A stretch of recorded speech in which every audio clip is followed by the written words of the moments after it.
آج انشاءاللہ تعالی ہم سورۃ البروج کی آیت نمبر 10 سے لے کر آیت نمبر 13 تک پڑھتے ہیں اور اس کو سمجھنے کی کوشش کرتے ہیں۔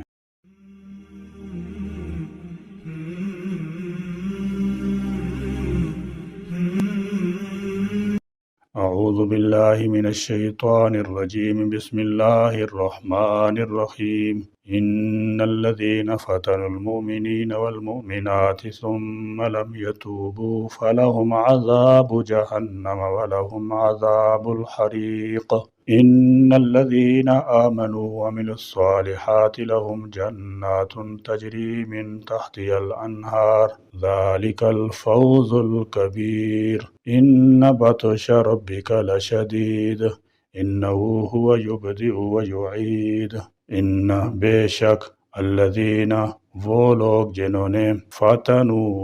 آزمائش میں ڈالا المومنین مومن مردوں کو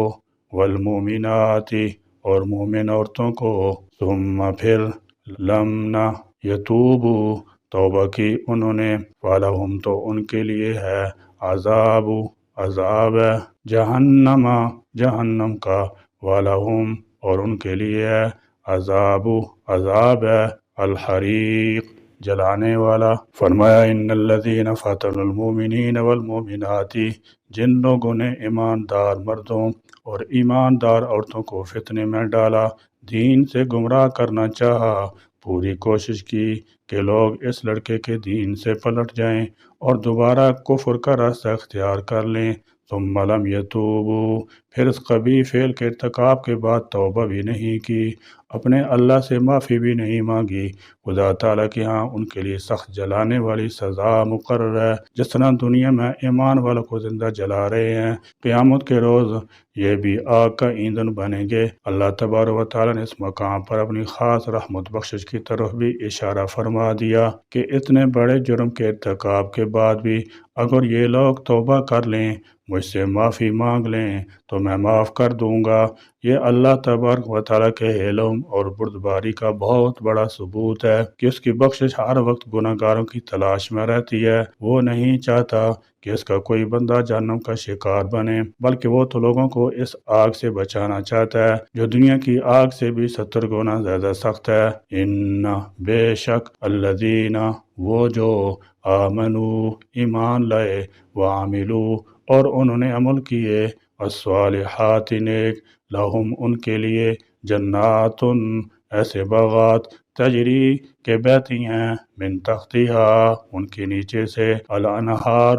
نہریں ذالک یہ الفوز کامیابی ہے الکبیر بہت بڑی۔ ان الذین آمنوا جو لوگ ایمان لائے اللہ وحدہ لا شریک کی توحید کو قبول کیا، قیامت کو تسلیم کیا، انبیاء علیہ السلام کی تصدیق کی، وعمل الصالحات اور نیک اعمال انجام دیے، اللہ کے ہاں نجات کا دار و مدار حکومت تجارت دولت پر نہیں بلکہ ایمان نیکی اور تقوی پر ہے۔ لہذا جنہوں نے ایمان کی دولت حاصل کر لی ہے اور پھر اعمال صالحہ یعنی نماز روزہ زکوٰۃ حج انجام دیتے رہے، حقوق اللہ اور حقوق العباد پورے کرتے رہے، لہم جنات تجری من تحتی الانہار ان کے لیے باغات ہیں جن کی نیچے نہریں بہتی ہوں گی، وہاں کی زندگی نہایت آرام دہ ہوگی، وہاں پر کسی تکلیف کا تصور بھی نہیں کیا جا سکتا۔ ساتھ ہی مومن مردوں اور عورتوں کو تسلی دی گئی کہ وہ کفار کی ایذا رسانیوں سے گھبرائیں نہیں، ان سے پہلے بھی مومنوں پر بڑے بڑے مصائب ڈھائے جا چکے ہیں، ان مصائب کو برداشت کرنے کے عوض انہیں اللہ کے ہاں سے جو باغات اور نعمتیں ملنے والی ہیں جن کے مقابلہ اس دنیا کی سب تکلیفیں اور مصیبتیں ہیچ ہیں، اور جو شخص اس جنت تک پہنچ گیا ذالک الفوز الکبیر یہ بہت بڑی کامیابی ہے، اس سے بڑھ کر کوئی کامیابی نہیں کہ اللہ تعالیٰ اپنے بندے پر راضی ہو کر اسے بہشت میں داخل کر دے گا۔ ایماندار اور اعمال صالح اختیار کرنے والے لوگوں کی اللہ تعالیٰ ایسی عزت افزائی فرمائیں گے۔ ان بلا شبہ بادشاہ پکڑ ربی کا آپ کے رب کی لشدید البتہ نہایت سخت ہے۔ فرمایا ان بطش ربک لشدید تیرے رب کی پکڑ بڑی سخت ہے، مفسرین کرام شدید کا مفہوم اس طرح بیان فرماتے ہیں کہ بسا اوقات مجرمین اس دنیا میں سزا سے بچ جاتے ہیں، خواہ وہ کسی بھی ذریعے سے ہو، کسی کی منت سماجت کی جائے، سفارش پہنچ جائے یا کسی اور وجہ سے مجرم بچ سکتا ہے، مگر احکم الحاکمین کی پکڑ اس لحاظ سے سخت ہے اس کے ہاں کوئی ایسا طریقہ کار نہیں ہو سکتا، نہ وہاں منت خوشامد کام آ سکتی ہے، نہ سفارش بچا سکتی ہے، نہ کوئی فدیہ کام آ سکتا ہے، بلکہ اسے ہر حالت مقرر سزا بھگتنی پڑے گی کہ اللہ تبارک و تعالیٰ نے ایسے ظالموں کو اس دنیا میں ہی سزا دے دی، مگر ضروری نہیں کہ ظالم فوری طور پر گرفت میں آ جائے۔ اللہ تبارک و تعالیٰ خود فرماتے ہیں وَأُمْلِي لَهُمْ، میں ان کو مہلت دیتا ہوں، مگر ان قیدی متین، میری تدبیر مضبوط ہے، میں جب چاہتا ہوں ظلم کی دراز رسی کو کھینچ لیتا ہوں، میری پکڑ بڑی سخت ہے۔ جن لوگوں کو اللہ تعالیٰ جل شانہ نے دنیا میں ہی پکڑ لیا، ان کے بعد انہوں نے بھی بتلا دیے، ایسے مجرموں کو یہ بات خوب ذہن نشین کر لینی چاہیے کہ جب اللہ تبارک و تعالیٰ گرفت کرنے پر آتا ہے تو یہ گرفت اتنی شدید ہوتی ہے کہ ایسے مجرموں کا سفر سے نام و نشان تک مٹا دیتی ہے۔ علاوہ ازیں یہ گرفت آتی ضرور ہے، خواہ جلد آئے یا بدیر، اور اگر کوئی شخص اس دنیا میں ایسی گرفت سے بچ بھی جائے تو آخرت میں کبھی نہیں بچ سکے گا۔ انہ ہوا، بے شک وہی، یبدئ،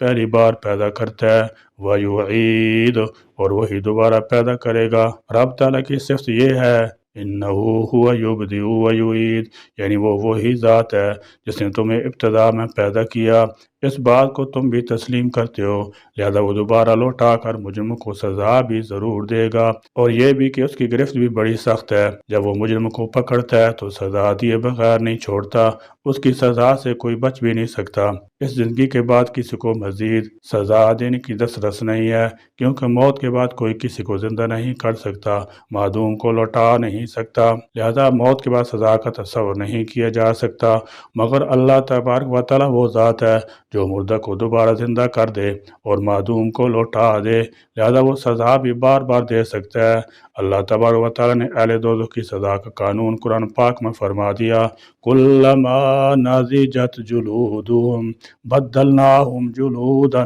غیرہا لیذوقوا العذاب، جب مجرمین کے جسم کی کھالیں دوزخ کی آگ میں جل جائیں گی، ہم ان کی جگہ دوسری کھالیں تبدیل کر دیں گے، جسم کے جلے ہوئے عناصر دوبارہ پیدا ہو جائیں گے، اس طرح ان کو بار بار سزا ملتی رہے گی۔ اس لحاظ سے بھی خدا کی پکڑ بڑی سخت ہے۔ فرمایا ان بطش ربک لشدید انہ ہوا یبدئ ویعید، بے شک تیرے رب کی پکڑ بہت سخت ہے، بے شک وہی پہلے پیدا کرتا ہے، یعنی بے شک اللہ تعالیٰ بندوں کو پہلے دنیا میں پیدا کرتا ہے، پھر ان کی موت کے بعد قیامت کے دن انہیں دوبارہ زندہ کرے گا تاکہ انہیں ان کے اعمال کی جزا دے، اور جو پہلی بار پیدا کرنے اور دوبارہ زندہ کرنے پر قادر ہے، جب وہ کسی کی پکڑ فرمائے گا تو وہ پکڑ بھی انتہائی سخت اور شدید ہوگی۔ ارشاد فرمایا کہ اے پیارے حبیب صلی اللہ تعالی علیہ وسلم، بے شک آپ کا رب اللہ عز و جل جب ظالموں کو اپنے عذاب میں پکڑتا ہے تو اس کی پکڑ بہت سخت ہوتی ہے، اگرچہ یہ پکڑ کچھ عرصہ ظالموں کو مہلت دینے کے بعد ہو، کیونکہ انہیں مہلت دینا عاجز ہونے کی وجہ نہیں